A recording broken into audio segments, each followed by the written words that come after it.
Yo, what is going on, guys? Welcome back. So, I'm sorry I haven't done a video in a while. I've been super busy. But anyway, I kind of wanted to go back to Vector Thrust Infinite for a minute and kind of explain the truth behind it and why I stopped working on it, because it's kind of a long story. So, subscribe and sit back and relax.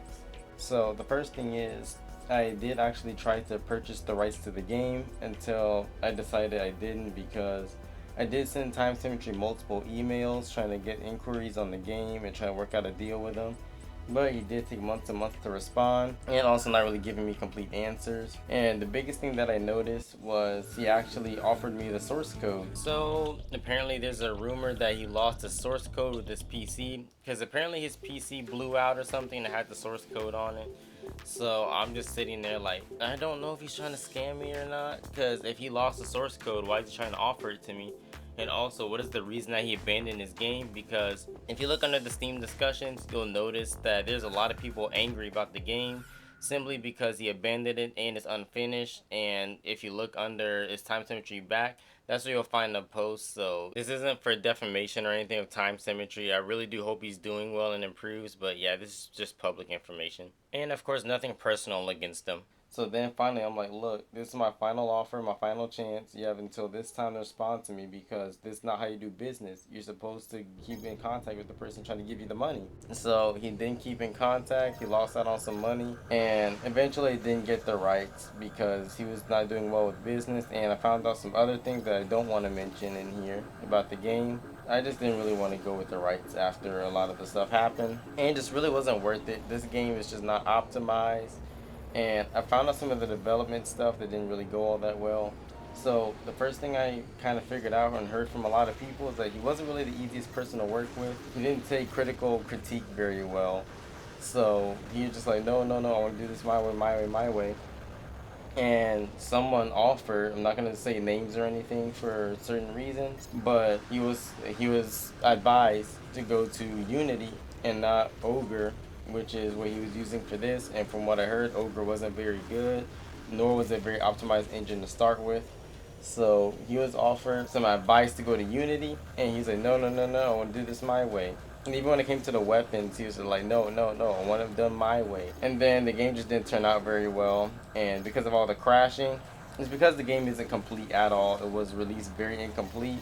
As you notice on Steam, some of you, when you install it, you do have some files missing, and I do actually have to give you the files, as well as in my Discord I do actually have the files needed to fix the game, which you shouldn't need that. It should become all files, everything you need, but unfortunately it doesn't, which that is an error on his end. And also the game just isn't optimized at all. I mean, the game does run off like 4 gigabytes if I remember correctly. It runs on 4 gigabytes of RAM, and I tried to allocate more RAM to the game. You can't do it without the source code.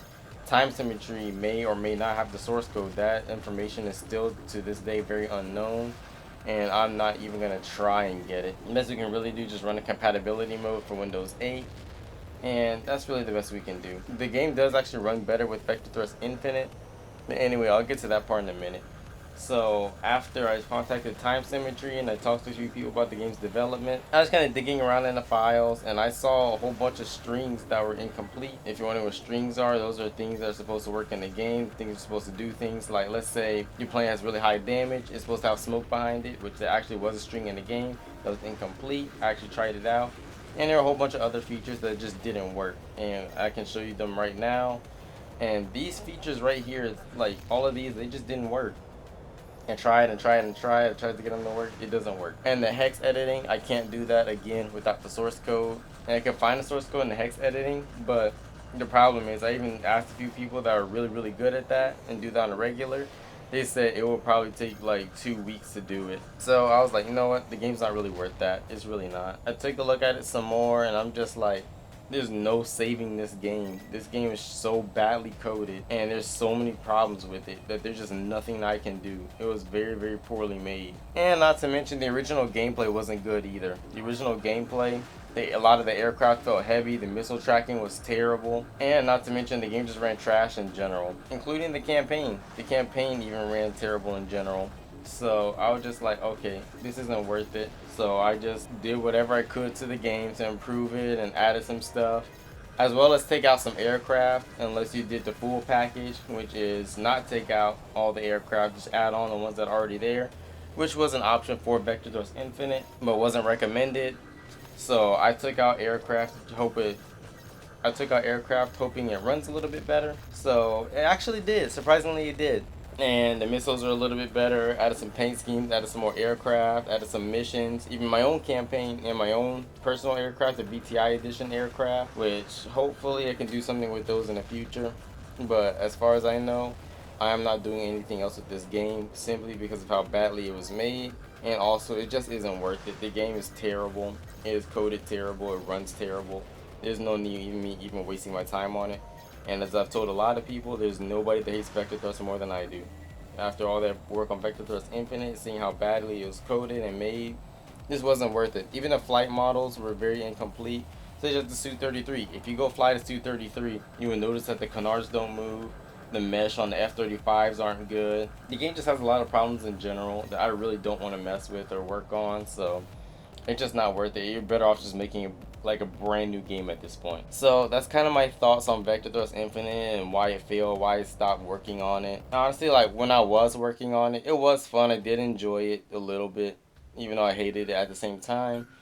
And I do kind of miss game development, so maybe I'll get into it, and who knows, maybe one day I'll make my own game. But I'll still make some videos on Vector Thrust. I know some of you have been asking, like, hey, like, can you do this? Can you do that? Can you show me the mission editor? So I'll make some videos of Vector Thrust since I'm back now. I have a more powerful PC to where I can make better content for you guys. So I'll get to work on it. But that's basically the story behind Vector Thrust Infinite. I'm pretty sure there is some more stuff that I missed in there that I wanted to mention. And actually, now I think about it, yeah, there is. There is a whole bunch of unused weapons also. Or maybe they are used and they aren't on some aircraft that I haven't tested out. They're in a full game because I only cut out the planes that, you know, just kind of like duplicates or don't really need. I just got rid of those. But I think some of the weapons were unused, and I looked at some of the files, some of their weapons, and some of them just, they didn't even look playable, so it's not really worth it. And not to mention the campaign, even the campaign freezes up a lot, and the campaign has a lot of glitching and all the cinematics. You gotta literally go into the text file and set coordinates about where everything is and where it moves to, all that stuff, which is annoying. You should just have something built in for that. But the game just is not optimized. It's not worth working on, and I just left it behind because it's just not worth my time and not worth the stress, all that kind of thing. So unfortunately, there isn't going to be an update 2, even though there was one planned. So I'm sorry that I can't deliver it, but it just isn't worth it. I'm better off just making a brand new game, which hopefully I will learn how to do that, and maybe one day can bring you guys a brand new game that's just way better than Vector Thrust. So, you know, hopefully that'll work out. But anyway, trying to reach 2,000 subs. Y'all subscribe, and if you do actually want to try out Vector Thrust Infinite, just click the link in the pinned comment. It goes to my Discord. It has all the files you need, all the information. And also, there's a lot of people that are into aircraft and Ace Combat, Armored Core, racing is whatever. You know, my server is a chill server, so feel free to join it, and I'll see you guys later.